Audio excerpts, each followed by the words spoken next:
நாங்கள் அனைவரும் உம்முடைய ஜனங்கள். ஏசாயா 64:8-9.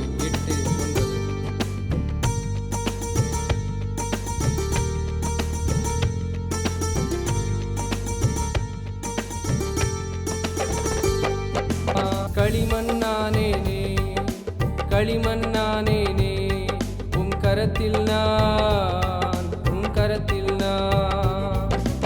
எனக்காக அல்ல உம் சித்தம் செய்திட குயவன்